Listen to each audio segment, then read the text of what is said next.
Hello hi అండి, welcome to my channel. నేను మీ ప్రవీణ. అందరూ ఎలా ఉన్నారు? ఇక్కడ చూస్తున్నారు కదా, ఇవేంటంటే నేను మొన్న తిరుపతి, విజయవాడ కొన్ని శ్రీకాళహస్తి కొన్ని ప్లేసెస్కి వెళ్ళి వచ్చాను కదా. ఊరెళ్ళి వచ్చిన వీడియోస్ కూడా కొన్ని అయితే షార్ట్ వీడియోస్లో నేనైతే పెట్టాను. అయితే ఇక్కడ వచ్చేసి ఇవి నేను కొంచెం పూజగదికి ఉపయోగపడే కొన్ని సామాన్లు అయితే తీసుకున్నాను. సామాన్లు అంటే మరీ ఎక్కువ కాదులేండి, కొద్దిగా తీసుకున్నాను. ఎందుకు ఈ వీడియో చేయాలనిపించేసి చూపిస్తున్నాను.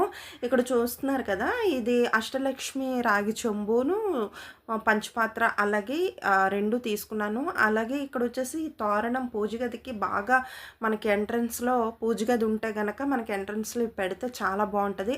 నేను పూజగది కోసం అనేసి తీసుకున్నాను. లేదు అనుకుంటే ద్వారబంధానికైనా పెట్టుకోవచ్చు. ఇది నాకు ఎందుకు తీసుకోవాలనిపించింది అంటే అండి, నేను చిన్నప్పుడు ఇలాంటివి చూశాను, మళ్ళీ ఇప్పుడు చూడడం. అంటే చిన్నప్పుడు అమ్మ వాళ్ళు ఇంటికి తోరణంగా పెట్టేవారు ఈ షీట్స్ అనేవి. అయితే అప్పుడు చూడడమే తప్పించి ఇప్పుడైతే మామూలుగా వేరే టైప్ ఆఫ్ అన్నీ వస్తున్నాయి. నేను కూడా ఇంట్లోనే తయారు చేస్తూ ఉంటాను కొన్ని అంటే డోర్స్కి సంబంధించినవన్నీ కూడా డిఐవై చేస్తూ ఉంటాను ఎప్పటికప్పుడు. కానీ ఇలాంటివి అయితే పెడితే బాగుంటుంది కదా అనేసి నేను ఒకటే తీసుకున్నాను. పూజ గదికి బాగుంటుంది కదా అనేసి ఇది పెట్టిన తర్వాత వీడియోలో కూడా మీకు చూపిస్తాను లుక్ వైజ్ ఎలా వచ్చింది ఏంటనేసి. ఇక్కడ వచ్చేసి నేను ప్రసాదాలు పంచేటప్పుడు ఒక్కొక్క ఫోటో ఇచ్చి పంచితే బాగుంటుంది కదా అనేసి ఇక్కడ కొన్ని ఫోటోలు కూడా తీసుకున్నాను. అంటే శ్రీకాళహస్తికి సంబంధించినవి, అలాగే తిరుపతిలో వెంకన్న స్వామికి స్టాచ్యూ లాంటివి చిన్నవి తీసుకున్నాను. ఈ రెండేసి అంటే దగ్గర వాళ్ళు ఉంటారు కదా, వాళ్ళకి ఇవ్వడానికి అయితే బాగుంటుంది అనేసి నేను ఇది తీసుకున్నాను. అలాగే ఇక్కడ వచ్చేసి తాళ్ళు కూడా తీసుకున్నాను. ముందుగా మన ఛానల్ ఎవరైనా సబ్స్క్రైబ్ చేసుకోకపోతే సబ్స్క్రైబ్ చేసుకొని లైక్ చేసి షేర్ చేయండి. మంచి వీడియోస్ అనేవి ముందుకు వస్తాయి. అలాగే మీకు ఎవరికైనా 1 గ్రామ్ జ్యువెలరీ కావాలనుకుంటే కనుక డిస్క్రిప్షన్లో నేను నెంబర్ అనేది ఇస్తాను, వాట్సాప్ నెంబరు. ఆ నెంబర్కి మీరు కాంటాక్ట్ చేస్తే కనుక, లేదు అనుకుంటే వాట్సాప్ చేస్తే కనుక మీకు ఎప్పటికప్పుడు స్టేటస్లో కానీ, అలాగే గ్రూప్ ఒకటి ఉందండి, ఆ గ్రూప్లోకి కానీ మీకు న్యూ ఐటమ్స్ ఎప్పటికప్పుడు డే బై డే ఎప్పటికప్పుడు ఐటమ్స్ అనేవి నేను పెడతా ఉంటాను. పిక్స్ కానీ వీడియోస్ కానీ మీకు ఏవైనా నచ్చితే కనుక ఆల్ ఓవర్ ఇండియా ఎక్కడికైనా సరే కొరియర్ అనేది చేస్తాము. చాలా రీజనబుల్గా ఉంటాయి. అలాగే క్వాలిటీ కూడా నెంబర్ 1 క్వాలిటీ. అలాగే కొన్ని శారీస్ కూడా నేను పెడతా ఉంటాను. మీకు ఎవరైనా ఇంట్రెస్ట్ ఉంటే కనుక మీరు జాయిన్ అవ్వచ్చు. అలాగే ఇక్కడ వచ్చేసి నేను అన్ని ఊళ్ళో నుంచి, అన్ని గుళ్ళో నుంచి కొంచెంగా తీసుకొచ్చిన కుంకుమ అయితే అందరికీ పంచలేను కదండి. అందుకనేసి ఆ కుంకుమలో ఫ్రెష్ కుంకుమ, ఇంట్లో తయారు చేసిన కుంకుమనే ఇందులో వేసేసాను.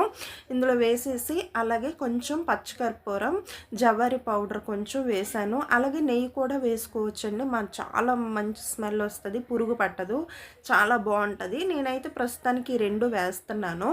ఈ 2 వేసి బాగా మిక్స్ చేస్తున్నాను. మనం బొట్టు పెట్టుకునేటప్పుడు కానీ ఎవరికైనా ఇవ్వాలనుకుంటా సరే ఇలా కలిపి ఇచ్చుకుంటే కనుక మనకి స్మెల్ అనేది చాలా బాగుంటుంది, ఎక్కువ రోజులు నిల్వ ఉంటాయి. మనం ఇంట్లోనే ఇన్స్టెంట్గా పసుపుతోని కుంకుమ ఎలా తయారు చేసుకోవాలనేది కూడా నేను నెక్స్ట్ వీడియోలో చూపిస్తాను ఎప్పుడైనా. కానీ ఇదైతే చాలా బాగా అంటే కొంచెం కుంకుమలో మిగతా కుంకుమంతా వేసి ఇలా కలిపేస్తాను. అప్పుడు మనం అన్ని దేవుళ్ళ దగ్గర నుంచి తెచ్చిన కుంకుమ ఇందులో కలుస్తుంది కదా, అందుకనేసి నేను ఇలా మొత్తం అంతా కలిపాను. పైగా స్మెల్ రావడం కోసం జవారి పౌడర్ అలాగే పచ్చకర్పూరం కూడా కలిపాను. ఇలా అంతా బాగా కలుపుకున్న తర్వాత ఇలా చిన్న న్యూస్ పేపర్స్ తీసుకొని చిన్న పేపర్లాగా కట్ చేసుకొని చిన్న పొట్లాలుగా అయితే కట్టుకున్నాను. ఇలా చిన్న పొట్లాలుగా కట్టుకున్న పొట్లాలను ఏంటంటే ప్రసాదాలు ఎలాగో పంచుతామన్నాను కదా, ఆ ప్రసాదాల్లో ఒక్కొక్క పొట్లం చొప్పున వేసేసి దేవుడి కుంకుమ అందరికీ చేరేలాగా ఈ విధంగా ప్లాన్ చేసి ఈ విధంగా తయారు చేసి అయితే పంచాను.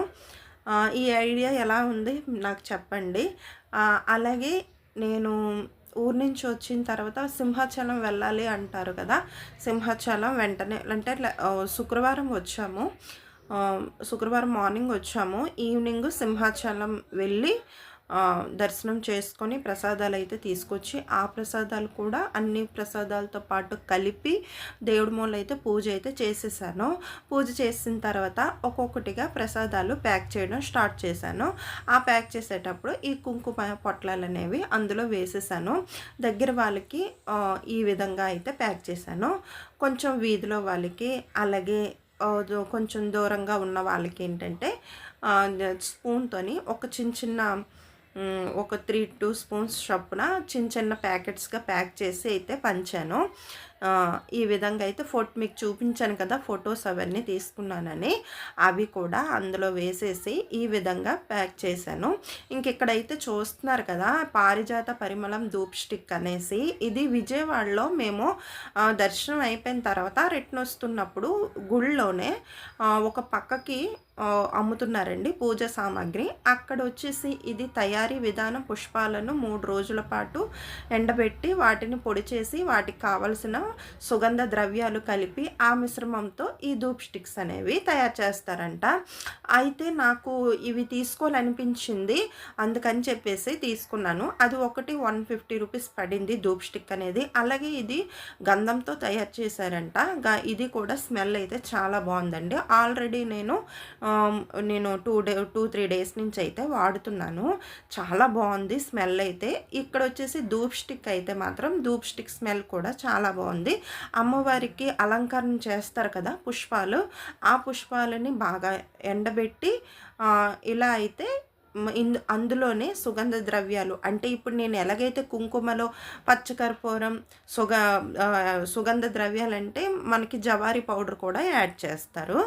అలాగే నెయ్యి, ఇలా పచ్చకర్పూరం, నెయ్యి, జవ్వారి పౌడర్, ఇలా కొన్ని ఐటమ్స్ అనేవి అందులో కలుపుతారు. అవన్నీ కూడా మంచి సువాసన వచ్చేవే. ఆ విధంగా అయితే కలిపి మనకి ధూప్ స్టిక్స్ అనేవి తయారు చేస్తారు. అంతెందుకండి, మనం కూడా ఇంట్లోనే తయారు చేసుకోవచ్చు ధూప్ స్టిక్స్.